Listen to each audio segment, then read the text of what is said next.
ایک عیسائی مسلمان دونوں جھگڑا کر رہے ہیں، غوث اعظم گزر رہے ہیں، عیسائی مسلمان سے کہتا ہے ہمارے نبی صلی اللہ علیہ وسلم نے مردے زندہ کیے، تمہارے نبی نے بھی کو کیا تو بتاؤ۔ مسلمان پڑا ہوا نہیں تھا، حالانکہ نبی پاک نے بڑے مردے زندہ کیے۔ غوث اعظم کے کان میں آواز گئی تو جا کے عیسائی کا بازو پکڑ کے جھنجھوڑا، فرمایا تو نبی پاک کی چھوڑ، میں غلاموں کا غلام ہوں، مجھے بتا کون سا مردہ زندہ کرنا۔ پرانی قبر پہ لے گیا، کہنے لگا جی اگر نہ ہوا تو، کہنے لگے اگر ہو گیا تو۔ غوث اعظم کہنے لگے اگر زندہ ہو گیا تو بس میرے نبی کا کلمہ پڑھ جانا۔ غوث اعظم رضی اللہ تعالیٰ عنہ قبر کے سرانے کھڑے ہوئے تو دعا کرنے لگے، کہنے لگے مولا اپنے لیے نہیں تیرے رسول کے لیے۔ پھر فرمایا قم باذن اللہ، اٹھ اللہ کے حکم کے ساتھ۔ ایک عورت کلمہ پڑھتی ہوئی کھڑی ہو گئی اور کھڑی ہو کے اس نے پہلا جملہ کہا تو کمال کر دی، کہنے لگی میرے نصیب دیکھو میں بنی اسرائیل کی تھی، عبد القادر تیرے صدقے جاؤں، تو نے مجھے کھڑا کیا ہے تو اللہ نے مجھے مصطفیٰ کا کلمہ پڑھنے کی توفیق دے دی۔ اب وہ بندہ دوڑ دوڑ کے غوث اعظم کے قدموں میں آیا، فرمانے لگے نا کلمہ میرے مصطفیٰ کا پڑھ۔ وہ کبھی ملیں تو ان سے کہنا آ جاؤ، جب سے تم نہیں نہ آئے یہاں بلبل بھی کوئی نہیں آئی، یہاں چڑیا بھی کوئی نہیں آئی، یہاں کوئی پتنگا بھی کوئی نہیں آیا، کسی نے آ کے پوچھا ہی نہیں۔ دل دھڑکے اور پھر وہ تڑپے، وہ کسی کے دکھ میں تڑپے، وہ کسی کے درد میں تڑپے، وہ کسی کی پریشانی پہ تڑپے، وہ کسی کی محبت میں تڑپے۔ وہ مزہ دیا ہے تڑپ نے کہ میری آرزو ہے یا رب میرے دونوں پہلوؤں میں دل بے قرار ہوتا۔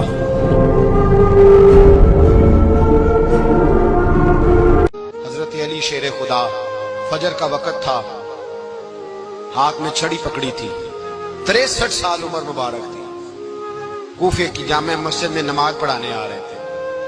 ہر دروازے پہ دستک دیتے اٹھو الصلاۃ خیر من النوم۔ رستے میں حضرت علی لوگوں کو جگاتے جگاتے آئے۔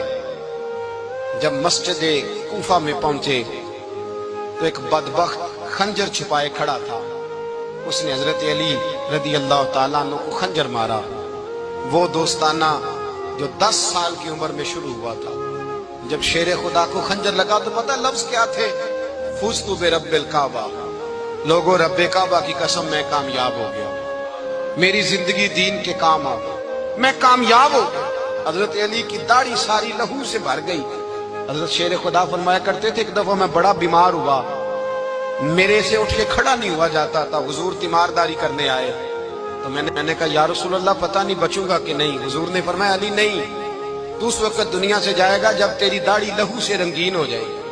شیر خدا کہتے ہیں جب زخم لگا تو میں نے نیچے جھکا کر دیکھا تو داڑھی لہو سے بھری ہوئی ہے، میں نے کہا بس وہی کامیاب ہو گیا۔ جامع مسجد کوفہ میں مولا علی نے سر سجدے میں رکھا۔ حضرت ابو بصیر کو نہ وہ رکا گیا، حضور کی چٹھی گئی تو یوں چٹھی پڑی، حضور نے فرمایا آ جانا، رستہ کھل گیا ہے تو آ جا۔ کھل گیا رستہ، دعا فرماؤ مدینے کے رستے کھل جائیں، کرو نا یار دعا مدینے کے رستے کھل جائیں۔ کچھ ایسے ہیں جنہوں نے سارے دکھ سنانے ہی مدینے جا کے ہوتے، کچھ لوگ ایسے ہیں جن کے دل اور کلیجے پھٹنے کو آ گئے، دعا کرو رستے کھل جائیں۔ حضور نے فرمایا آ جا تیرا راہ کھل گیا۔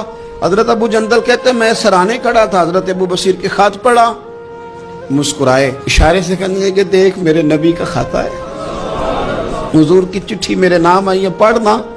میں نے بھی پڑھی، پہلے روئے پھر کلمہ پڑھا، پھر میرا ہاتھ تھاما، روح ہی پرواز کر گئی ہمیشہ کے لیے۔ وہ ظاہری جسم کے ساتھ تو مدینے نہ پہنچے پر قبر میں گئے تو مدینے والے کی زیارت نصیب ہو، جن کو حضور نے فرمایا کہ جدھر علی ہوتا ہے حق بھی خود بخود ادھر ہو جاتا ہے، حق مڑ جاتا ہے جدھر علی مڑتا ہے۔ اتنا بڑا، اور فرمایا من کنت مولا، جس کا میں مولا علی بھی اس کے، تو یہ کوئی حد ہی نہیں ہے۔ حضرت مولا علی سے حضور کے پیار کی کوئی حد ہی نہیں ہے۔ یہ دنیا میں واحد بندہ ہے، ساری دنیا حضور کو مناتی تھی، علی روٹھ جاتے تھے تو مصطفیٰ منانے جاتے تھے۔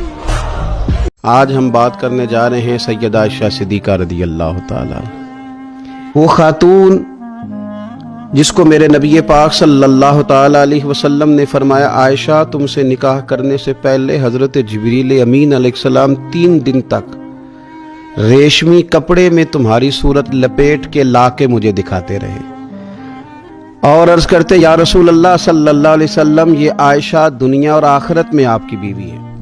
نبی پاک سید عالم صلی اللہ تعالیٰ علیہ وسلم نے اس پاک باز خاتون سے فرمایا عائشہ یہ جبریل کھڑے اور تمہیں سلام کہہ رہے ہیں۔ نبی پاک علیہ السلام نے سیدہ فاطمہ الزہرا رضی اللہ تعالیٰ عنہ سے خود فرمایا، کہا فاطمہ تمہارے باپ کو عائشہ سے بڑھ کر کوئی بھی محبوب نہیں۔ حضرت عائشہ صدیقہ رضی اللہ تعالی عنہ کو اللہ تعالیٰ نے انفرادی عظمتوں سے نوازا، انفرادی شانوں سے نوازا، ان کو اللہ تعالیٰ نے بے شمار خصوصیات عطا فرمائی۔ کروں شکر کتنا اور کروں فخر کتنا کہ تیرے کرم نے مجھے فائز المرام کیا، دیکھو بنا کے سید عالم کا امتی مجھ کو گناہ سے پہلے ہی بخشش کا انتظام کیا۔ نبی پاک صلی اللہ تعالی علیہ وسلم نے فرمایا جو آدمی محنت کرے، کوشش کرے اور شام کو تھک کے سو جائے، اللہ اس کے پچھلے گناہوں کو معاف فرما دے۔